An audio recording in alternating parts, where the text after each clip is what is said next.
بسم اللہ الرحمن الرحیم۔ سائنسدانوں کا کہنا ہے کہ انسان کی پیدائش سے پہلے اس زمین پر جنات کا راج تھا۔ زیادہ تر سائنسدان اس بات پر متفق ہیں کہ حضرت آدم علیہ السلام سے پہلے اس دھرتی پر ڈائناسور رہتے تھے۔ پھر جب اللہ پاک نے حضرت آدم علیہ السلام کو زمین پر اتارا اور جس طرح انسانوں کی تعداد دنیا میں بڑھتی گئی، اسی نسبت سے ڈائناسورز اس دھرتی سے ناپید ہوتے گئے۔ آخر کار سب کے سب ختم ہو گئے۔ ہمارے ذہن میں یہ سوال پیدا ہوتا ہے کہ اللہ تعالیٰ نے دنیا کو کیوں پیدا کیا اور سب سے پہلے اس دنیا پر کس کو بھیجا؟ اس بات میں تو کسی قسم کا کوئی شک و شبہ نہیں ہے کہ زمین اللہ پاک نے پیدا کی۔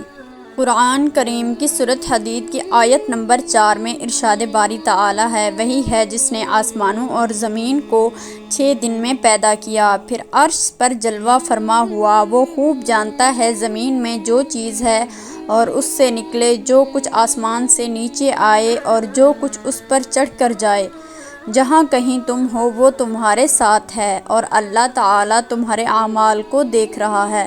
اس طرح قرآن پاک کی سورۃ ہود کی آیت نمبر 7 میں ارشاد باری تعالیٰ ہے، اللہ ہی وہ ذات ہے جس نے زمین و آسمان کو 6 دن میں پیدا کیا اور اس کا عرش پانی پر تھا۔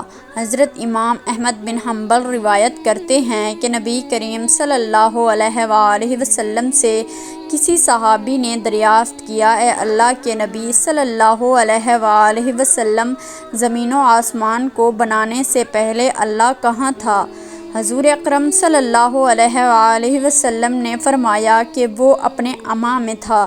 آپ صلی اللہ علیہ وآلہ وسلم نے فرمایا کہ تب یہاں کچھ نہ تھا۔ پھر اللہ پاک نے سب سے پہلے پانی پر اپنا عرش پیدا کیا۔ بہت زیادہ روایات میں ہے کہ اللہ نے سب سے پہلے قلم کو بنایا، پھر اللہ تعالیٰ نے قلم کو حکم دیا کہ تو قیامت تک ہونے والی ہر چیز کے بارے میں لکھ دے۔ اللہ پاک کے حکم کی تعمیل کرتے ہوئے قلم نے لوح محفوظ پر لکھا۔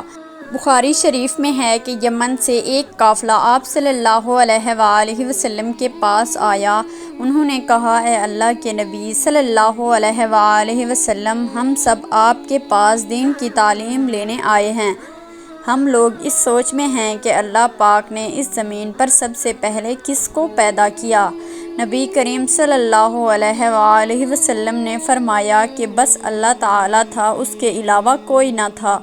اللہ پاک پانی پر راج کر رہا تھا۔ پھر اللہ تعالیٰ نے قلم کو بنایا اور اس کو حکم دیا کہ لوح محفوظ پر ہر ایک شے کو لکھ دے۔ قلم نے اللہ کے حکم کی تعمیل کی، پھر زمین و آسمان کو اللہ نے پیدا کیا، یعنی کہ سب سے پہلے پانی، اس کے بعد قلم، پھر قلم سے سب شے کو لکھ کر محفوظ کیا۔ علماء کرام فرماتے ہیں کہ قلم کے بعد لوح محفوظ کو بنایا گیا، پھر قلم نے اللہ کے حکم سے ہر شے کو لوح محفوظ پر لکھ دیا۔ اس کے بعد آسمان و زمین کو بنایا گیا۔ اللہ پاک نے اس ترتیب سے چیزیں پیدا کی۔ حضرت ابو ہریرہ سے مروی ہے کہ اللہ کے آخری نبی صلی اللہ علیہ وآلہ وسلم نے میرا ہاتھ پکڑ کر فرمایا کہ خدا نے ہفتے کے دن مٹی کو بنایا، زمین اور پہاڑوں کو اتوار کے دن، سوموار کے دن شجر، منگل کے دن مشکلات، بیماریاں، جراثیم اور تکلیفیں پیدا کی، بروز بدھ نور کو، جمعرات کو 4 پیروں والے جانداروں کو پیدا کیا، جمعۃ المبارک کو عصر اور رات کے درمیان فرشتوں اور جنوں، اور حضرت آدم علیہ السلام کو زمین پر اتارا گیا۔ اس حدیث سے ہمیں معلوم ہوتا ہے کہ سب سے آخر پر اللہ پاک نے انسان کو پیدا کیا۔ سب سے پہلے انسانوں اللہ پاک نے حضرت آدم علیہ السلام کو پیدا کیا۔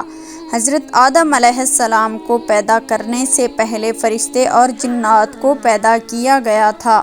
فرشتوں کے رہنے کی جگہ آسمان ہے۔ قرآن کی سورۃ شعراء آیت نمبر 5 میں ہے کہ آسمان اپنے اوپر سے پھٹ جائے اور فرشتے اپنے رب کی عبادت میں مشغول ہوں گے اور زمین والوں کے لیے استغفار کر رہے ہوں گے۔ خبردار، اللہ پاک معاف کرنے والا اور رحم کرنے والا ہے۔